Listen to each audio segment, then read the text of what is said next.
Monday of week 2. The rain settled in about halfway through Saturday afternoon. And once it started, that was it.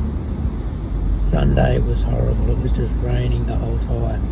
And while I could have done some stuff down in the laundry, and I tried, not being able to get my saws out and set up the table saw, the drop saw and that sort of stuff was frustrating. And so I just stopped. I got a little bit done in the powder room and then I just stopped. And so this rain is slated to last for the week. School is probably going to be bleh, but it's not like I could do anything on the renovation, so I'm back at work. My throat, voice disappeared like this late Saturday arvo, and I think it might just be from the wood dust. As for this, haven't had the clean shaven since, gosh, last year. I know definitely school photos last year. I noticed wearing the mask because I had it on all day.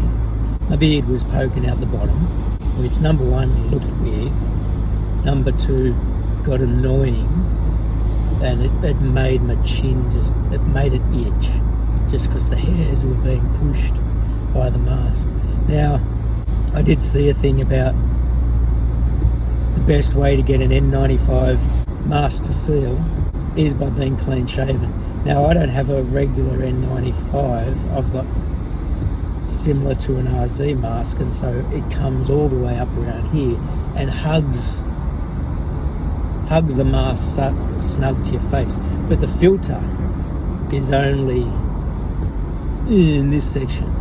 So having the overall mask, being able to pull it snug to the face, I wanted to make sure that I've got the best seal possible, because now that we're really starting to get some of our winter weather, we might start to see infiltration of people with colds. After talking to a lot of staff have gone and been tested. Like when they got that first sort of niggling feeling, they went and got tested, because you want to be sure. I shared a video with my Facebook friends, and I've got a lot of work colleagues on there, about the benefit and the thought behind mask wearing and some of the science behind where they've tested out different types of masks and how far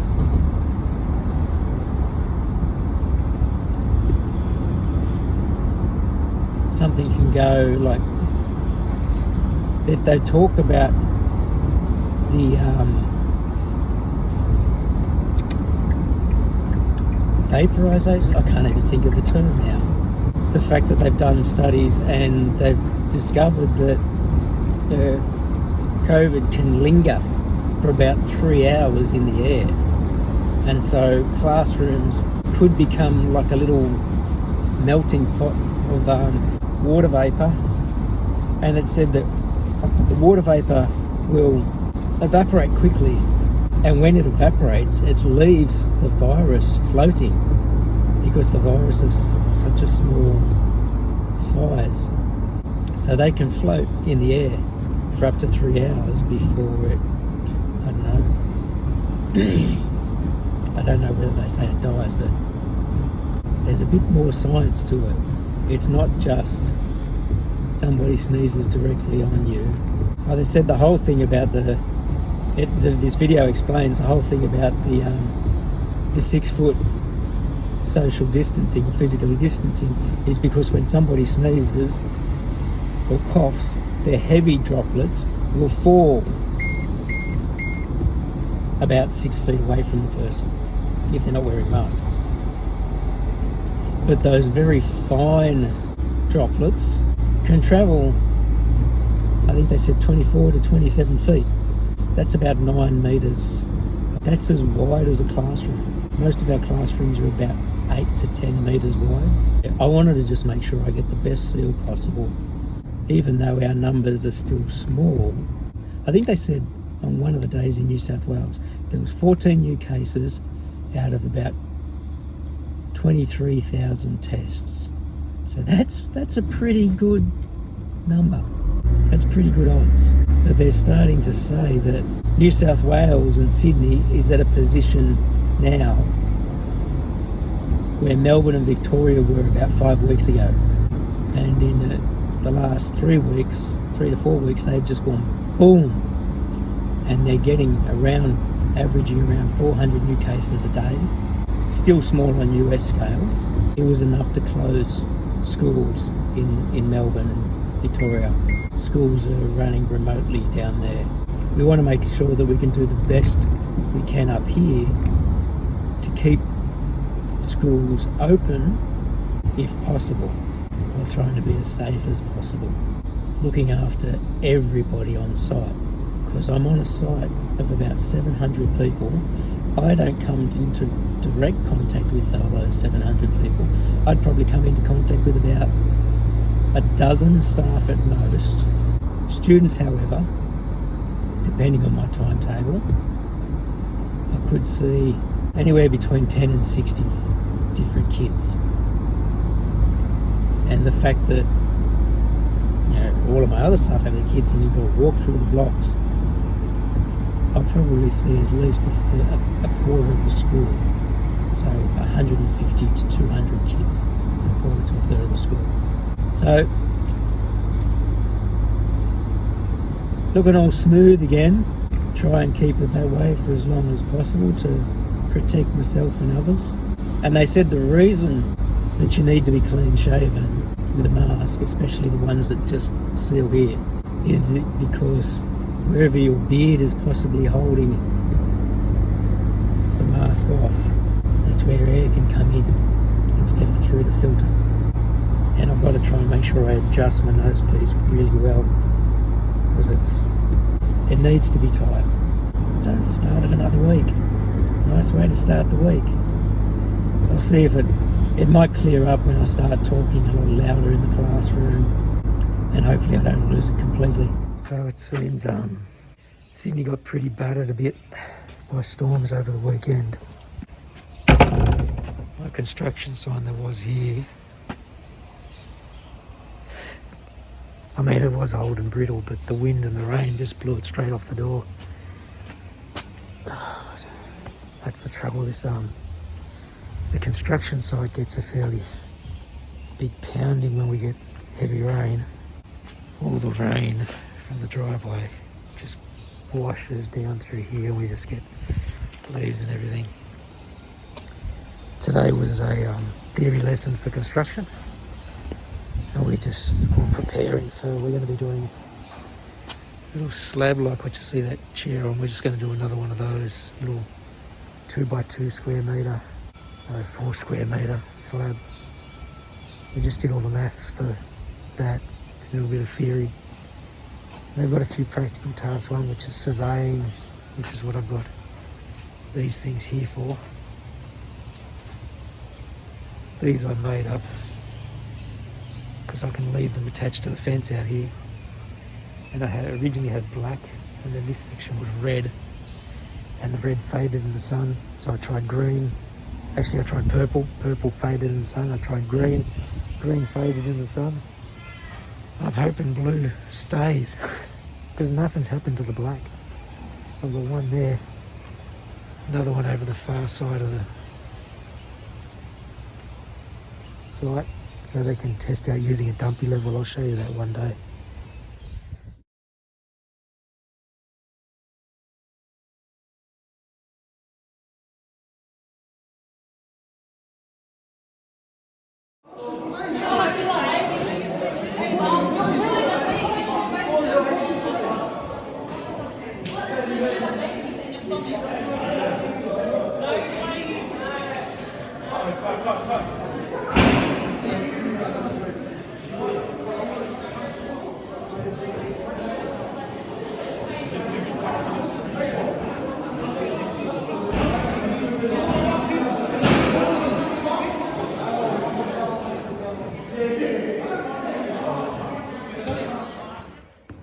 So that was our COVID subject selection. As you can see, most of it's already packed up. Kappa's still there because they have a lot of stuff to put up. And all of my stuff, kind of got it packed up. Still a fair bit to do, which I mean, like to get it back up to the faculty area. But this was our, like I said, this was our COVID one because we couldn't have parents coming up to the school. This way we had all the kids come down and ask questions, which was good. So the fun part of this is just packing it all up. Andy Pewit asked the question, like we seem to really market our own subjects a lot, and that's exactly what this is. We had 9 subjects that we were trying to sell for next year. They'll only run depending on which students pick them, really. And that's the whole idea of these sort of subject markets, which we used to do at night time, but because of COVID, we couldn't. So this was just for the kids. And the bonus was that you actually see most of the year group rather than a quarter that might show up on the night. So we'll see how it goes. Had an after school class today with year 11. It was good to see the number that showed up because you quite often don't get kids coming to after school classes, but they're kind of, they're eager to do the prac. This one got to this point today. That's his a tank stand. So really all he wants to do now, he needs to give it a really good sand, get all the glue bits off. Some of the others that are here, this is the legs glued up for that style stool. Frames basically glued up in. Had a good conversation with this one about his order of construction. It's still going to work, but it's one of those things where I told him the way that I would have done it, and it cut down a few steps. Some of the other ones, the students actually packed them up, so they're in there. So it was a good class. I'm actually enjoying having them. That might change when we get back to the next theory topic, when they lose their interest in doing that. The other thing I wanted to show you, which I said I wanted to do the other day and forgot, so I'm going to do it now before I forget again. We were lucky enough to get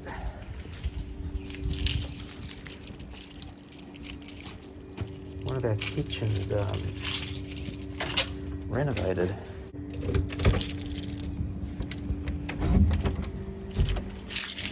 So this is what we call the junior kitchen. Most of the junior classes are in here, and as you can see, and we bought that earlier this year. It arrived, I don't think, while I was here. And that's a noisy fridge. But all of these bays got redone completely brand new. We'd already had the stoves, but they completely redid the shelving above them, all of the bays. So we have basically 6 bays in the room, 3 down this side, 3 down this side. And they used to be a horrible looking red and green laminate and particle board that was basically just crumbling and was really quite nasty. So that got done. My other industrial arts teacher, he basically fixed up. This used to be a cabinet that was just open in 2 sections, and he basically got in here and added some shelving, so spot for the kids' bags, all the shoes. Hopefully the kids put them back in their sizing. And my kitchen assistant came up and painted them black the other day. Aprons hanging up here. And we got some new cabinets in the prep area as well. But that was really nice. Like, we heard that they were going to be doing this, and then a bit more information. It was like here and there, and then COVID hit. We didn't know what was going on, and then they actually did the work in one of the school breaks when no one was around so that they could come in and do the work. And layout wasn't changed at all. They just basically replaced what we had. And it looks fantastic. It's a nice looking kitchen up the front. I guess while I'm here, I'll show you the other side. I don't think I've ever been up here.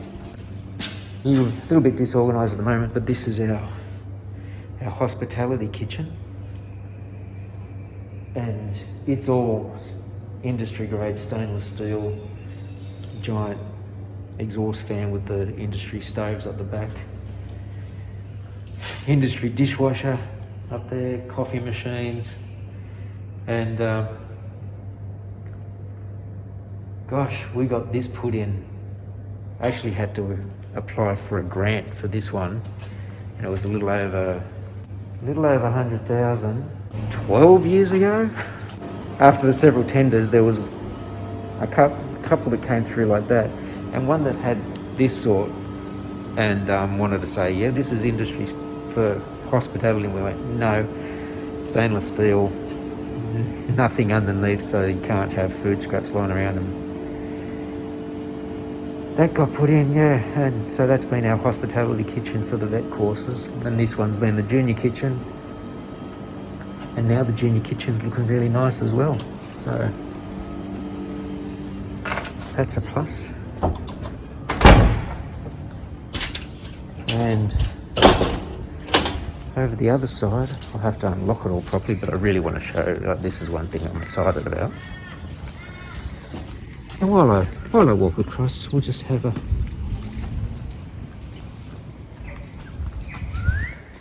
I look across the school.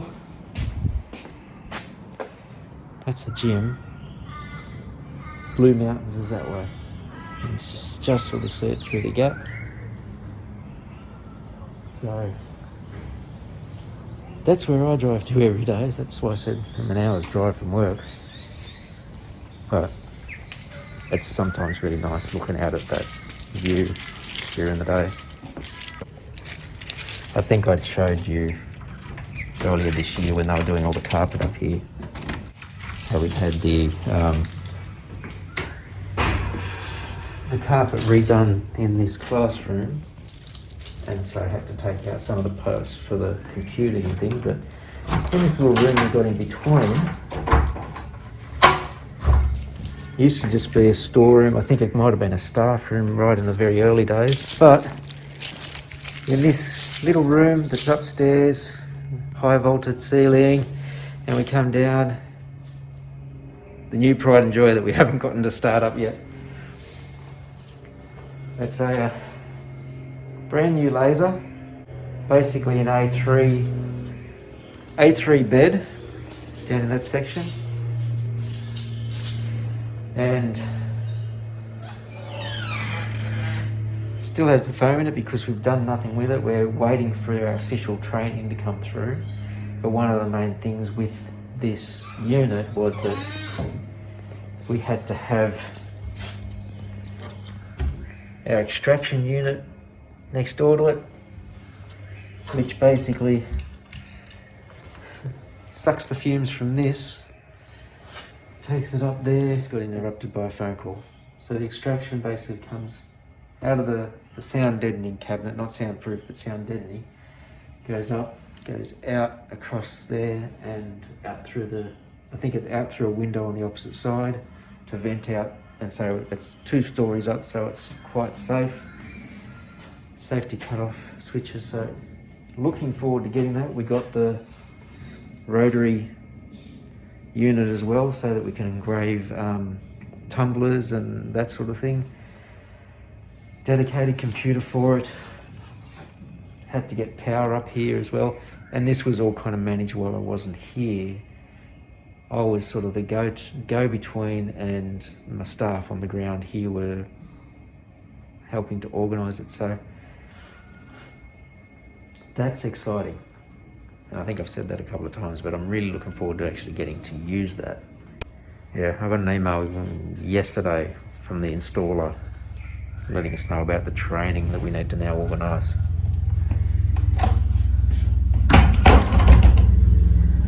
So that's what I wanted to show you a couple of times, and I thought if I don't do that before I leave today, I might forget again.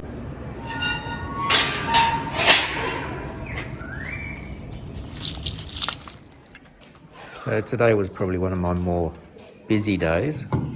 Year 12 crack in the morning, Year 9 recess, Year 9, Year 11. It's now lunch. Year 9, I got started on this little project. Does a little bit of counter boring and screws, a little bit of marking out for the legs, a bit of information about grain direction, and the joint in here, just in here, is a bridle joint. So that's going to be interesting for them to have a little bit of a challenge and make sure that their joint's nice and even, smooth, clean fit.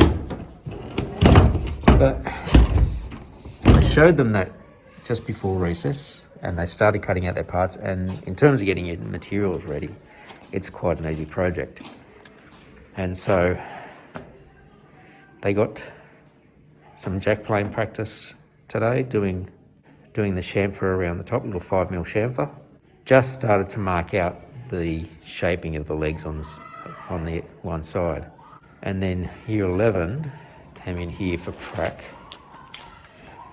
And from a room that seemed to have nothing a couple of days ago, I got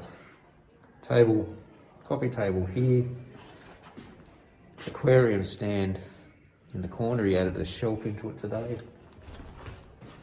This one that was glued up in multiple steps is on there, just a simple top.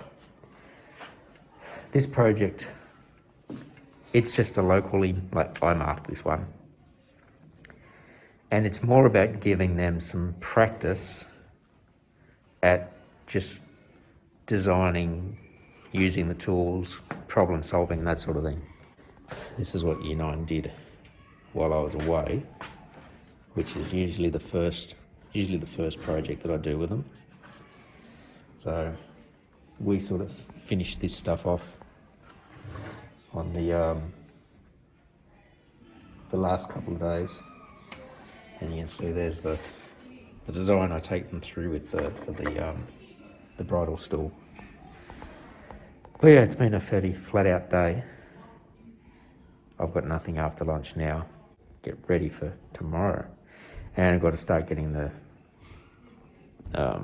files ready for subject selection for next year, based on the little subject fair that we had yesterday, lunchtime.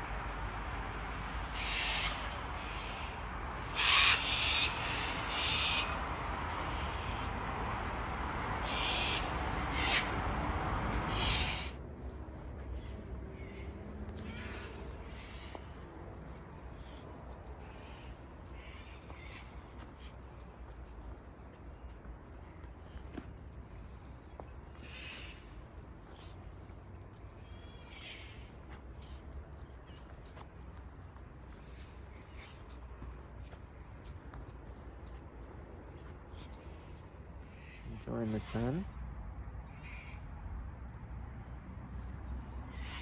Oops.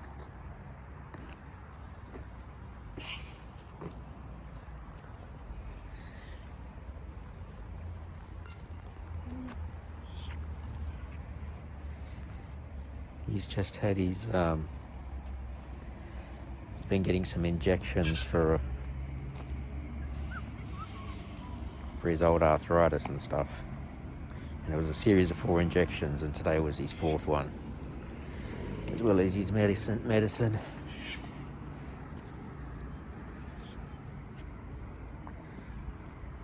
And this visit and the last visit, which was last week, he got all eager to walk around the car park.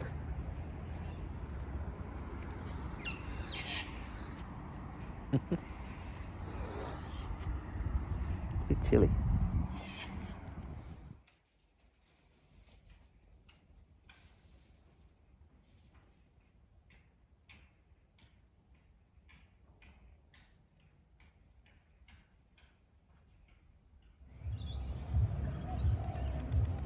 Nothing like a steaming pile of mulch. There I am parked right at the end of the car park. When I got here, there was no one here. These people have arrived in the last 5 minutes. Yeah, mulch breaking down and steaming up. Here, first thing in the morning.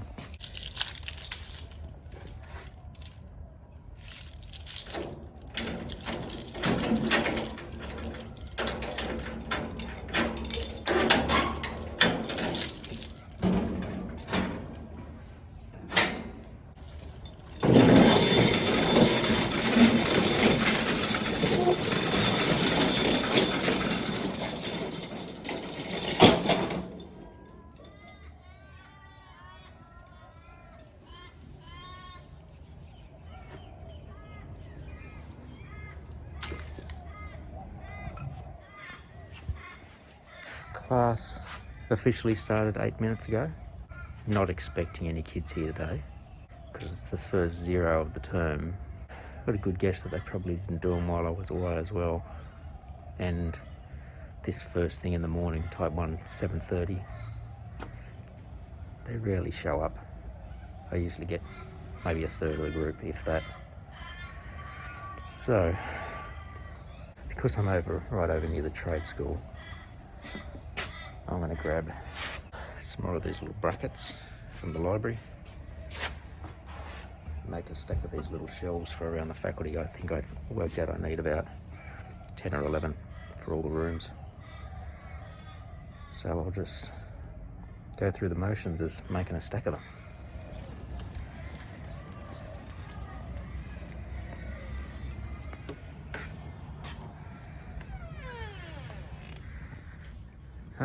This is the trade school. Alright. First thing is I just want to cut all these off.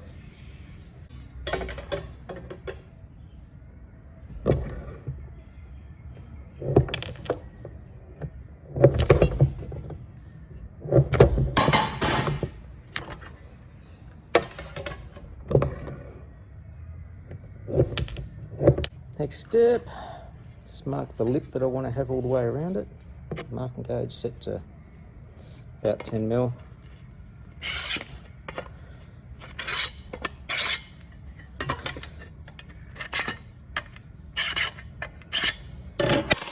just providing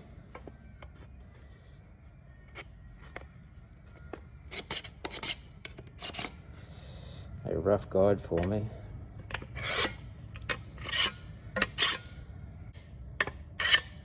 The main thing is that it's giving me a line in this corner so I can chop this little corner out. I decided to do about 14 when I recounted all the rooms that I'd like to have them in,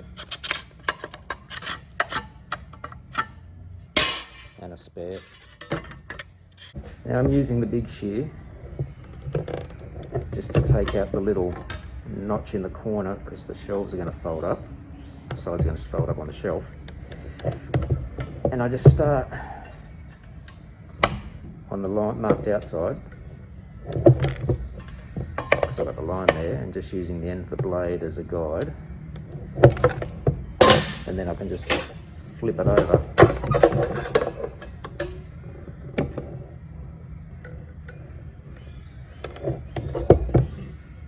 and the little downturned piece sits up, the rest of the shelf hangs over the blade.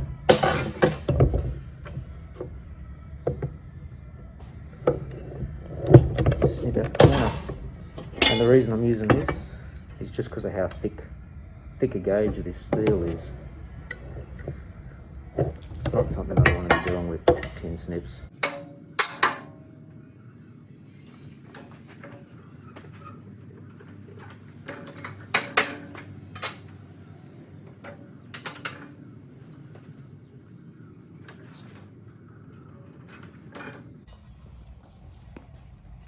done. So for those who aren't aware, this is known as a magna bender.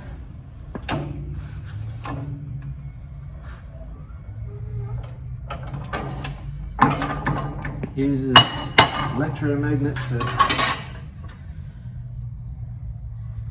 hold your steel in place with these little dies. Sometimes I don't want to rock straight off.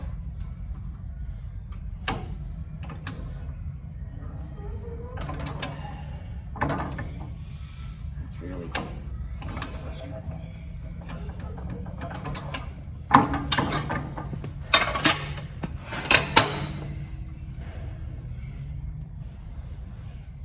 With the use of all these different little sizes,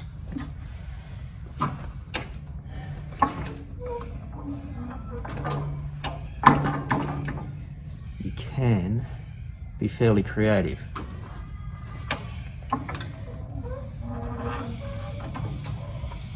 And I think the advantage that it has over a pan brake, well, the pan brake can you move your fingers, but it's a bit quicker to do it with these. But it's all open at the top, so the size of your job can vary greatly. Now that little bit of the bend, I'll finish off on the edge of the table with a hammer.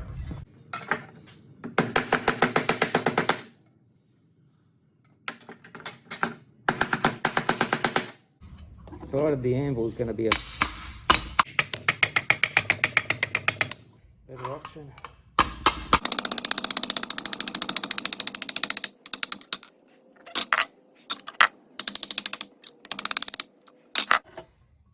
Really just the back of the unit, which for some reason didn't fold up as well.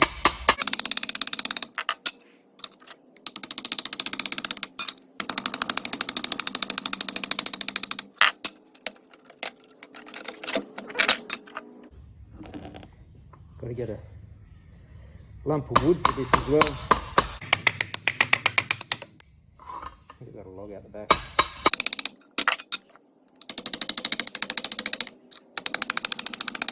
Well, I'm not as good with my left hand. It's always good to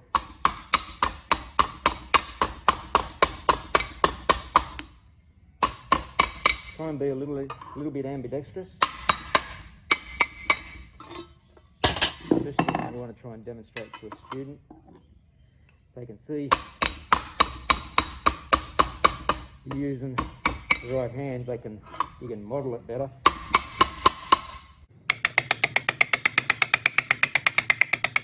So hammering I'm still working on. Sawing I'm not too bad with my left hand as well.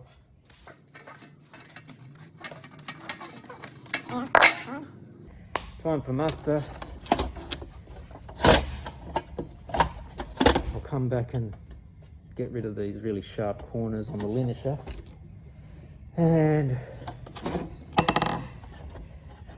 give them a wipe down with some thinners or something, clean them up before installing. Friday lunchtime, no more classes for the day. Slowly getting on top of the construction space where the kids have got to. Went through the cabinets to find all their joint exercises that Year 11's doing. Those pieces there, no names on it, so I don't know who they belong to. Year 12s were doing a formwork step. I think I showed that already. That's one group that's still working on theirs. But it's a slow process of trying to keep on top of this organisation and where they're all up to. Especially really need to get these doors onto the storage areas. These used to be welding bays, but they've still got these special power units, which were like special earth leakage units. But since we got the trade school now, this isn't used as a welding area. I basically made turn one in for year 12, one for year 11, but I need to get the doors installed and then block that off, and then it'll be a little bit more functional. I've really got a feeling that some of my Year 12s are still a bit behind on some of their assessment for their Cluster C. Nearing the end of Cluster D, we're trying to get into Cluster E. They can still work on Cluster C, especially if they're behind on that prac, which I'm going to have to check because I'm pretty certain some of them are. And then try and get them onto Cluster F, which is framing, assemble off-site, which we either do framing exercises or picnic tables. When you come and see the bomb site that is the construction site, just seems to be a dumping ground. Slowly getting through it. I've got to break down all the pallets that are in here, and I know I've got to take the stuff off the top of that rack and get some silicone in, because where the sheets of steel overlap, the water gets in under there and has been leaking onto the timber and rotting the timber. So even though it's just stuff we use over and over and over, it's a little bit annoying.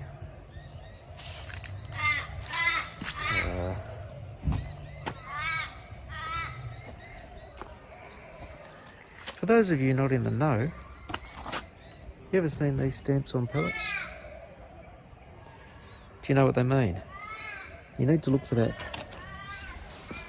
HT, means it's heat treated, which means the materials, unless they've had paints or chemicals stored and spilt on them, then this stuff's safe to use, break down and use it. This means this pallet came from New Zealand. Can't quite remember what the number means. That might just mean the company that's making them. And this little stamp, the IPPC stamp, means that it's like authorised worldwide. Here's another one. It's got that IPPC stamp. It's heat treated. Great Britain. Here's one. It's upside down. Can you see it? Heat treated. That one's, I think, CN's China. So you find out where all these things come from, and most of these pallets are all, I think they're just pine, most of these ones. They're just single-use ones, light duty. And I really want to break some of them down. This one was one that we got some sheet steel on, so it's all hardwood, so it'd be nice to break down and clean up. I've got a lot of sawhorse parts from last year's Year 12 that they didn't take. These are all my pallets I've got to break down. Now when you see ones with paint on, that's when you've got to worry a little bit. But I'm pretty sure I have gone through and every single one of these are heat treated, so they're okay. I did have one which was a methyl bromide one, and I keep that around just to show the class, to show them the difference. There's a US one, that might actually be oak.